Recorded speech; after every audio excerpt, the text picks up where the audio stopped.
I digress. Hey man, my name's Dave. This is the not so ancient Chinese secret show, and it's been a long time coming, but we are going to talk about the NAB 2018 show highlights.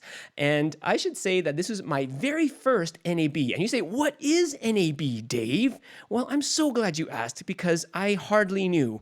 What NAB stands for is the National Association of Broadcasters Show. And it's kind of a wacko show, and I am just like, I'm a media producer as well as a creative and YouTuber, right? But I'm not a television station, I'm not a radio station, and I felt like a very small at this very big show because I think this is like one of the biggest shows other than CES. There's over 100,000 people that descended upon Las Vegas for this show. But I wanted to break it down and share with you some stuff that I thought might be useful for creatives like me. And that's going to be in 3 different categories. One is going to be lights. So Brenda, if you need lights, this is going to be a great place for you to start. The second thing is going to be cameras. And we're going to talk about cameras that I thought were really interesting. And then 3, we're going to talk about action. Lights, camera, action. And action, I'm going to talk about a gimbal from DJI that just came out. And it should be available really soon. And I'm really excited to get my hands on it. And so let's get started. And first of all, let's talk about the show itself. And every major television station is going to be there. You've got radio stations there. There's like crazy stuff that I saw, and some of that stuff was way over my head.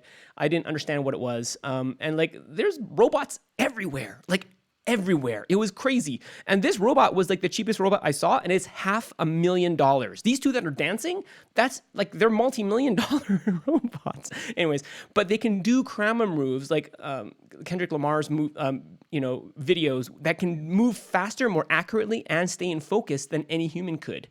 There's lots of 360, there's lots of VR that we saw as well, and there's even 8K cameras and televisions. I don't even have a 4K camera yet. There's full-on movie sets there that you can try out cameras and lighting. It's just way over my head. I love this one most because this is how the sausage is made. They actually had a live broadcast studio there, and look at that guy's hand. It's crazy. Look at this. This is real time. This is like AR and VR in real time. That green screen turned into that amazing background, and they're broadcasting this all live. I was shocked how advanced things were. And obviously in real life, you can't see this stuff, but this is like VR, AR stuff that is coming around the bend. And I'm pretty sure we're going to see this real time, probably not in the near future, but in the future. And I'm really impressed with the technology that I saw, and totally over my head. But let's get started and talk about lights. And the biggest news for me, and one of the biggest brands that is really reputable and really trusted, and the light that I'm using right now here is the Aputure light. And I use the 120. I use the T version, which is the tungsten. I've got links and everything in the notes, so just click on there if you want to see what I'm using. But the coolest thing about this is that they actually improved upon the light that I have, and I already love this light and recommend it to everybody I know.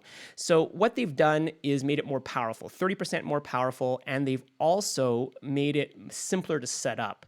And so instead of having like a AC adapter as well as a ballast, what they've done is incorporate both those things into one. And so it's much faster to set up. They've made color-coded cables so your gripping guys can more easily set it up, even if they don't know what they're doing. And yeah, I did see on some reviews that people were kind of saying, ooh, build quality is questionable, but mine's been really rock solid, so I can't really vouch for that. That being said, I would buy from a reputable dealer, so I've got links in the show notes for Amazon and B&H, because I know that they'll take returns quite easily if something's wrong, okay? So I probably would avoid eBay and things like that, where it's hard to get a return going, okay? But by far the most interesting light that I saw, and Brenda, this might be good for you if you're starting out with like no lights, is the AL-F7 LED from Aputure. And there's pre-order links. It's not available quite yet, but there are some reviews on the web already about this particular video light. And why this one's so interesting is because it can be powered 3 different ways, okay? And it's also very bright. So usually you have to decide what color temperature you want the LED to be, right? You've got to choose either daylight, which is about 5600, or tungsten, which is about 3200 Kelvin, okay? Now, this one has a very unique feature where they made the brightest point at daylight at 5600 by having all the lights on at once at 5600. So this thing can go all the way up over 9,000 Kelvin, which is really blue, okay? And so what this means for you is that it's going to be a brighter light output for the daylight use. And that's typically when you need brighter lights, right? Because when you're outside trying to balance for the sun or fill for the sun, you need brighter light. But what's really cool about this is that there's 3 ways to power it. You can get the standard Sony NP-F batteries, which are kind of ubiquitous for LED lights. You can also use a D-tap, which is a 12-volt tap off. So if you have a Pro battery packs or V-mount batteries, which I don't, you can use that. But this is the kicker. They also have a USB-C port, and you can power this baby pretty much forever with your battery pack, with a cheap USB battery pack, and get going anywhere you want. And I love this because even knockoff Sony NP-F batteries are pretty expensive. And so realistically, I want to be able to just take my USB battery and be able to know, okay, for backup power, I don't need to charge 5 batteries and let it run. I can just plug it into a USB battery pack or even a USB charger to the wall and run this light continuously. So kudos to them. And price point, like under $100 US. And so this is a great value because I've bought a lot of lights that are more expensive, and yeah, they give me like wireless control and stuff, but this thing should be brighter and have more options for powering as well. So really like that light. And again, links are in below. Now, cameras. This is one of the things where I felt a little bit out of my element because I kind of went there and thinking, okay, I'll just go check out the Sony booth. I'm really interested in the Sony A7 Mark III that just came out. And I walk over there. There is like absolutely, like Canon, Panasonic, Sony, none of them have any mirrorless cameras. None of them have any DSLRs there. And all you'll find at the NAB show are these huge honking broadcast cameras. And the reason why my face goes, wow, over here is because I looked in the viewfinder and it was ginormous. The view was huge, right? This is the Ursa Mini from Blackmagic, but even this is kind of big and overkill for people like me who are independent producers who want to create on the go. But there's one camera that was very interesting, and this is the Blackmagic Pocket Cinema Camera 4K. And this is kind of vaporware right now, so it's not available for purchase quite yet, okay? So don't get your hopes up too high. But this is definitely one of the hottest booths to be at. Blackmagic had this huge booth, actually 2 huge booths, and people were wanting to, like, lining up to touch this camera. And what's amazing about this, a couple things. One, they call it a pocket cinema camera, but you better have really big pockets because this thing's huge. Like, I mean, one of the most beautiful things about it though is the screen on the back. It's a touch screen, but it's 5 inches and it's high definition right up on the back there. It looks beautiful. It looks gorgeous. What's missing, they don't have a viewfinder. So if you want to shoot this outdoors in bright light, you might have a problem viewing it from the back. But why is this so special? Well, besides having a micro 4/3 sensor, which is kind of small compared to full size, right? But it's actually much bigger than the previous generation. It has a built-in XLR input, mini XLR input for microphones that can even supply phantom power, okay?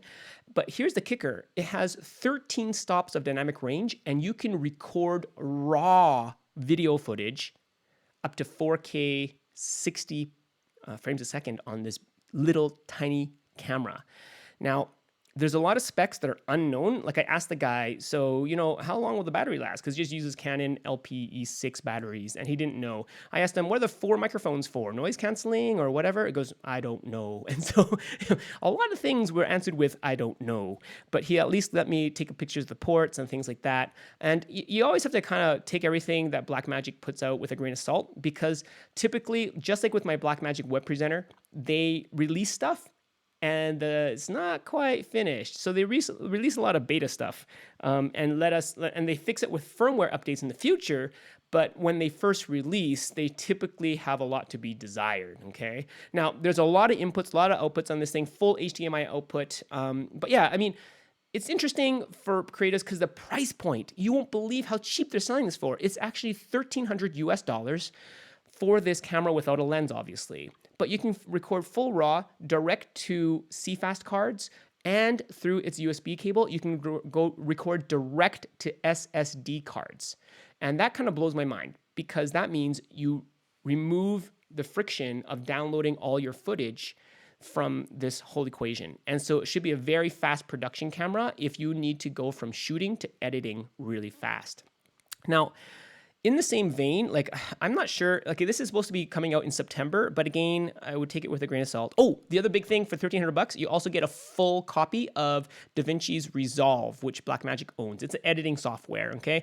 One of my buddies just switched over to it from Premiere and he loves it, but you know, I'm not sure if this is the way to go. So, but anyways, that's $300 value. So essentially it's $1,000 camera. Like what can they put into $1,000 camera? It has a dual native ISO, so it should be good in low light, but who knows, right? So we don't really know what they're doing with this camera, and neither do the people on the show floor until it actually gets releases. I'm sure there's a lot of kinks and bugs to work out before they can actually say these are the specs, right? So we'll wait and see on this one. But very interesting, especially for the price point. My goodness, it's kind of ridiculously priced. Now, another really interesting thing that was announced was ProRes RAW, okay? Now, Atomos, they sell these little LCD screens, but they do more than just show you LCD of what's on your camera, right? They actually record onto SSD as well.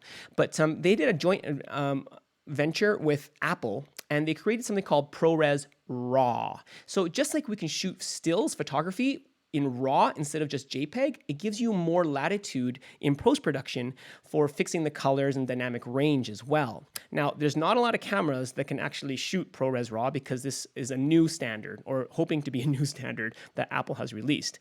But it's pretty cool that Atomos is really jumping ahead with this. But one of their products that was really cool that I'm very interested in is the Ninja V. It's a 5-inch LCD, but it's super bright. It's 1,000 nit, okay? So it should be viewable outdoors, even in sunlight. Of course, you should probably use a shade, right? But why is this thing so cool? It's got a metal chassis instead of a plastic chassis. It only costs under $700 US. And not just does it help you with your focusing and your waveforms and your exposure, it also records straight to SSD, not in ProRes RAW, but in ProRes. And again, just like the Blackmagic can record straight to ProRes or RAW, this removes one more step. You can take your SSD after you finish recording and then start editing in Final Cut Pro immediately. And the codec is really streamlined, so your computer's not going to work very hard. The downside to using something like this and recording directly to ProRes is that it takes up more memory, and that's why they allow you to record directly to SSDs. Thankfully, the cost of SSDs, even 1 terabyte, 2 terabyte drives, is actually coming down quite substantially compared to even SD cards. So it's not unreasonable to record with these, and you will save time in the post-production, okay? Now, pretty cool. I am keeping my eye on this, and you can pre-order it already from B&H. It's not shipping yet, and again, but really tiny form factor, really good, strong build, and it's super light. And so they're really going for, and why would I be interested in this? Well, I'm still shooting on all my Nikon cameras. These are all Nikon cameras that I'm using right now. And what I hate, I love the quality. Like, these look beautiful. Like, I love the quality of the glass that I have and the look that I can achieve with these. But I hate that they have a 10-minute record limit when I'm shooting at 60p, okay? Like, I'm not even shooting at 4K. My computer can't even handle 4K. But realistically, if I wanted to shoot more than 10 minutes, I can't at 60p. And so when I'm using something like this Atomos Ninja, I could record as long as I've got hard drive space. And they claim a larger battery should run for about 2 to 3 hours. And so that's pretty awesome. And so I could record a lot longer directly to ProRes, start editing, and boom, I'm a happy man. Let's move on to the action, okay? Now, action, there's a couple of things. One thing that I don't like about trade shows is that you see a lot of vaporware, right? Okay, so stuff that's getting announced but isn't available for purchase yet. And that's exactly like what this next thing is. And so this is called the E-Image. I think it's a company from ICANN, if you ever know ICANN. But there's a whole bunch of, gimbals, there's a whole bunch of jibs and really cool stuff to stabilize your camera. But what I was, I saw that was very interesting was, oh, look at this guy's rig. That was insane. Over the top, literally over the top. Now, the E-Image had this carbon fiber monopod, and what I loved about it was that it has a really stable base, and it had a geared column. And so the geared column would allow you to put your DSLR on top, and then you can slowly crank it up or down without having to let go of a quick release and risking your whole camera going boom, slamming down to the bottom, right? And the other nice thing that I liked about it is that the base of this carbon fiber had what looked like a pretty strong ball head at the base, so you could actually angle it, but it should hold up to 15 pounds, they say. So why would I ever want this? Well, if you were to set up as a solo shooter for an interview, or you just needed a second camera somewhere quick, instead of dealing with a whole tripod and leveling that, just stick this over. It stands on its own. Put your camera on top and you're done, right? And if you needed to adjust minimally the height, you could quickly do that with the geared column without really suffering a drop.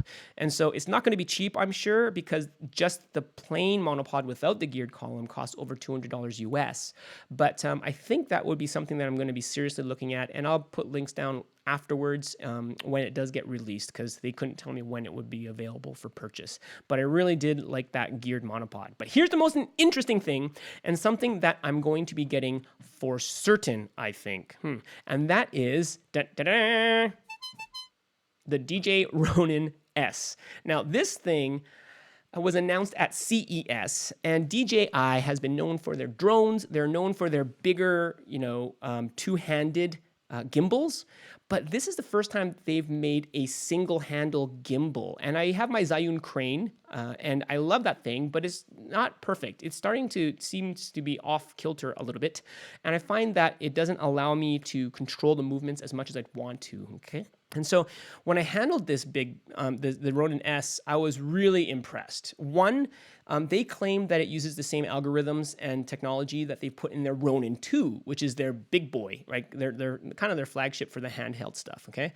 Now, when I held it, it actually was really smoother than my Zhiyun crane. It seems to have a smarter algorithm in there. I did notice that it was heavier than the Zhiyun crane, but that could be because it had a follow focus and a bigger lens on it, the one that I was actually using, okay? Now, the one thing that really interested me is that they're building this into their ecosystem. And I already said it, but that's that follow focus. And I'm totally interested in that because my Nikons have horrible, pretty much non-existent autofocus when they're in video mode. So to have the ability to keep your camera on a gimbal, yet control the focus manually as a solo shooter, that is incredible to me. And I was so impressed with how well the follow focus felt and worked. I even tried other brands that cost thousands of dollars just for a follow focus, like Red Rock Micro. And I didn't like the way that they move. There's a lot of play in the way that you control the follow focus, whereas the DJI, at least at these ones that were on the show floor, which were prototypes, they felt really good. Now, this is going to be released next month. There was no firm price, but they said it'd be probably under $1,000 US, which is good. And because you can grow into a follow focus, I am so looking forward to be able to grow the system with me. Now, I did find that it was, they haven't really confirmed materials, so it might be lighter or heavier than what I felt. But it was really, really high quality from what I felt. I hope that what I remember it to be becomes the actual unit, because that will be just unreal, and it'll make everybody else want to catch up to these guys. And very impressive. You'll notice that the way it's designed, the gimbal doesn't get in the way of the LCD screen, which is really nice. There's a trigger on the front instead of the back of joystick button that allows you to control whether it follows you or it doesn't follow you. It just sticks to the front, or it actually whips around for a selfie. You can also hit that mode button that's showing up right now, and that will allow you to, when you press and hold, to whip pan it. So as you turn, it'll really quickly follow your movements. And so that is not possible with my Zhiyun crane either. And so whenever you go, whoom, it takes a long time for it to slowly pan towards you. So there should be a lot of creative things that we could do with this particular gimbal that we can't currently. So I loved that one as well. And that's about it for what I saw. And hopefully, all these things that were shown to us come out soon, all right? I'm pretty excited because this one's going to come out next month. But yeah, I'm going to share with you guys the thought of the day, and then I'll get to the comments if you guys have any. And if you have any questions, hit me up in the comments, or if you saw something cool at NAB or waiting for something, let me know. And yeah, because I'm a creative just like you. Yeah. Okay, so here's the thought of the day. The most effective leaders are those who realize it's what you learn after you know it all that counts the most. Ooh. Always keep learning. Always be learning. That is the takeaway. Yeah. But thank you guys so much for being here. And if you haven't already, you can subscribe, especially by text, because that way you'll get a notification whenever I go live. And links and notes and updates will be in the description link. So thanks for being here, guys. I'm going to get to the comments. Cheers. God bless. All right. Anybody here? Hello, Chris Wickless. It's smooth here. Oh, let's see. It's great info. Thank you, Dave. You're very welcome. I headed to the kitchen to make some Joe. Oh, Joe, nice. Vlad, I would line up to touch the black magic. Yeah, it was pretty nice. That's pretty reasonable pricing. Is it only video or does it photo too? This is again the black magic. I'm pretty sure that it is only going to be video. Like it's a video-centric camera, but 4K. Okay. I'm a big believer that the future stills, unless you light perfectly and have really a vision for your still photography, you're going to be shooting video and pulling stills from it. For 4K video, you can print a decent 8x10, right? And how often do people print 8x10s, right? So 4K video and pulling stills from it is incredible. If this is sharp, like I think it might be, like my Panasonic GH5 that I've shot with, incredible stills that are pulled from that video. And so that is the future. But yeah, totally reasonable price. Jason Dominguez is in the house. Good to see you. Karma, good to have you. Tammy, Chris Molders, Chris Wickless. Controlling focus would be awesome. Yeah, totally. And so when we're on a gimbal, that's one of the things that I hate. I don't have any autofocus. I know Canon has the best autofocus in video, but Nikon's is trash. It's like useless. And so I'm always manual focus, or I have to shoot at like f8 or more so that everything is in focus without me having to fiddle with it. So I'm really looking forward to getting something better than that. As far as to control that. Brenda says, what program do you use to take stills from video? Oh, any program can, but I did a review of Kino, K-Y-N-O, and if you check out Not So Ancient Chinese Secrets, Kino video app, there's a link on there that will show you how I do my workflow, but it's really awesome because you can just pull a whole bunch of different stills from multiple videos at once and batch it instead of having to pull one at a time through QuickTime, which is possible, but just takes a lot of effort and time. But anyways, I hope that helps you guys. I'm going to go check over at YouTube, and things are pretty quiet there, so I'll call it a day for now. But thanks for watching, guys. God bless, and I'll see you guys in the next video.